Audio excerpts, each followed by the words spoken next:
பிரியமானவர்களே, இன்றைக்கு ஒரு விசேஷமான நாள். என்ன நாள் தெரியுமா உங்களுக்கு? குடும்ப தினம், ஃபேமிலி டே, உலக குடும்ப தினம். உலகம் முழுவதுமே இந்த நாள்ல குடும்பங்களை குறித்து மேன்மை பாராட்டி குடும்பத்திற்காக ஒரு விசேஷமான நாளை நியமிச்சிருக்கிறாங்க. குடும்பம் என்பது எவ்வளவு முக்கியம் இல்லை, ஆண்டவர் தான் குடும்ப வாழ்க்கையை ஏற்படுத்தினார். ஆதியாகமம் முதல் 2 அதிகாரத்துல பார்க்கும்போது நம்மை சிருஷ்டித்த தேவன் குடும்ப வாழ்க்கையை உண்டாக்கி கணவன் மனைவி ஆண்டவர் ஆசீர்வதித்ததை வேதத்திலே பார்க்கிறோம். அப்ப குடும்பத்துக்குள்ள சமாதான, நிம்மதி, ஆசீர்வாதம் இருக்கணும். அதான் ஆண்டவருடைய விருப்பம்.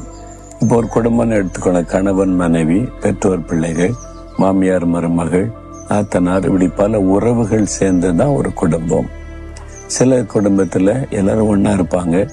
சில குடும்பத்துல கணவன் மனைவி வேலை நிமித்தம் வேற இடத்துல இருப்பாங்க. கணவன் மனைவி, அப்புறம் பிள்ளைகள் இருப்பாங்க. பெரியவங்க அப்பப்போ வந்துட்டு போவாங்க. விசேஷ நாட்களை ஒன்று கூடுவாங்க. இதெல்லாம் நடக்கிற காரியங்கள். சில குடும்பத்துல அந்த மாமியார், மாமனார், நாத்தனார் அவங்களோட சேர்ந்து வாழ வேண்டியது வரும். இப்படி பலவிதமான சூழ்நிலைக்கு ஏற்றபடி குடும்ப காரியம் அமைகிறது. ஆனா எப்படி இருந்தாலும் குடும்பத்துக்குள்ள சமாதான, சந்தோஷம் இருக்கணும்.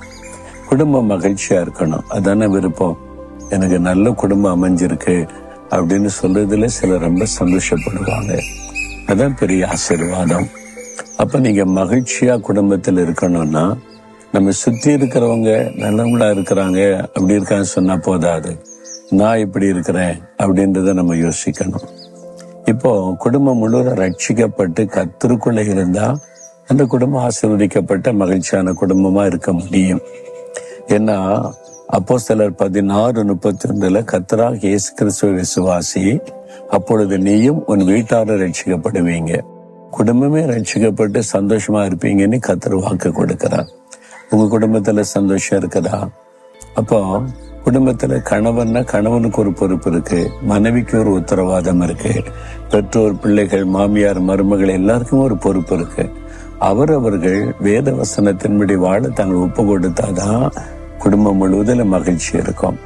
இங்க சும்மா சந்தோஷமா இருக்க மாதிரி குடும்பம் செஞ்சு வச்சிருக்கோம் பாக்கீங்களா? வசனம் எழுதி வச்சிருக்கிறோம். புருஷருக்கு, மனைவிகளே உடைய புருஷருக்கு கீழ்ப்படிங்க. வசனம் சொல்லல, மனைவி புருஷனை கீழ்ப்படியாட்டா எத்தனை ஜெபம் பண்ணாலும், எத்தனை நீங்க காணிக்க கொடுத்தாலும் இந்த வீட்டுக்குள்ள சந்தோஷ சமாதானம் வராது. அப்படியே புருஷர்களே, மனைவியிடத்துல அன்பு கூறுங்கள், கசந்து கொள்ளாதுங்கன்னு ஆண்டு சொல்லியிருக்கிறார். ஒரு புருஷன் மனைவியை நேசிக்கல, குடிச்சிட்டு வந்து அடிச்சா அந்த குடும்பத்துல எப்படி நிம்மதி இருக்குன்னு நினைக்கிறீங்க? அதனால எல்லாரும் ரட்சிக்கப்படணும், எல்லாரும் கர்த்தருடைய பிள்ளைகள் ஆயிரணும் வீட்டுக்குள்ள. அப்புறம் பெற்றோர், பிள்ளைகளை பெற்றோருக்கு கீழ்ப்படியுங்கள். பிள்ளைகள் பெற்றோருக்கு கீழ்ப்படியணும். கீழ்ப்படியாம எதிர்த்து பேசி அவங்க போய் மூஞ்ச தூக்கிட்டு போனா குடும்பத்துல சமாதானம் இருக்காது. பெற்றோரை பிள்ளைகளை கோபப்படுத்தாருங்க. பிள்ளைகளுக்கு அது பிடிக்கலன்னா விட்டுருங்க. அதையே சொல்லி ஏன் கோபப்படுத்துறீங்கன்னு ஆண்டவர் சொல்றாரு. அப்ப இதெல்லாம் கடைபிடிக்கணும். அப்ப ஒரு மாமியாரா இருந்தா மருமகளை மகளை போல நேசிக்கணும். அப்படி ஒரு சரித்திர வேதத்துல, ரூத் சரித்திரத்துல நொகோமி என்ற மாமியார் தன் மருமகளை மகளா நேசித்தா, மகளேன்னு தான் கூப்பிட்டாங்க. அது மாதிரி மருமகளும் மாமியாரை தாயை போல நேசித்தாங்க. ஒரு குடும்பத்துல சமாதான, நிம்மதி, ஆசீர்வாதம் இருக்கணும்னா இந்த வேதத்துல சொல்லப்பட்டபடி குடும்ப வாழ்க்கை அமைச்சு கொள்ளணும்.